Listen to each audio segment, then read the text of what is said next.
মুন্সিগঞ্জে bus truck সংঘর্ষে 4 জন নিহত হয়েছেন, আহত হয়েছেন 15 জন।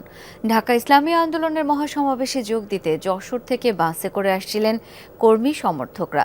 শ্রীনগরের হাসারায় পৌঁছালে এই দুর্ঘটনা হয়।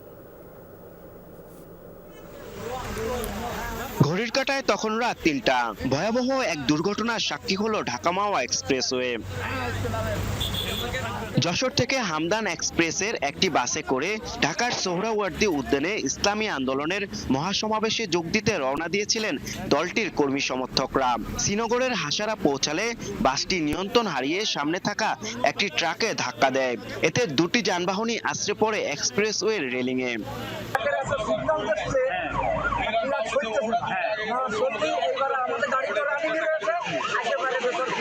ঘটনাস্থলে যে 2 জন মারা গেছে, ওনাদের একজন হলো আমাদের বাংলাদেশ যশোর সদর থানা শাখা নওপাড়া ইউনিয়নের সভাপতি জনাব জালাল।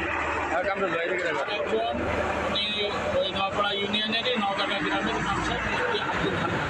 ঘটনাস্থলে প্রাণ হারান বাসের 2 যাত্রী জালাল উদ্দিন ও জিল্লুর রহমান। গুরুতর আহত অবস্থায় হাসপাতালে নেওয়া হলে প্রাণ হারান আরেক যাত্রী আব্দুল আলিম ও ট্রাকের হেলপার হাসিব।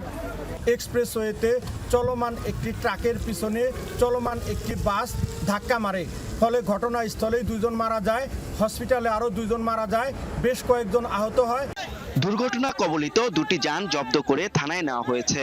আহত বাকি 15 জন বিভিন্ন হাসপাতালে চিকিৎসাধীন। আরাফাত রায়হান সাকিব, যমুনা নিউজ, মুন্সিগঞ্জ।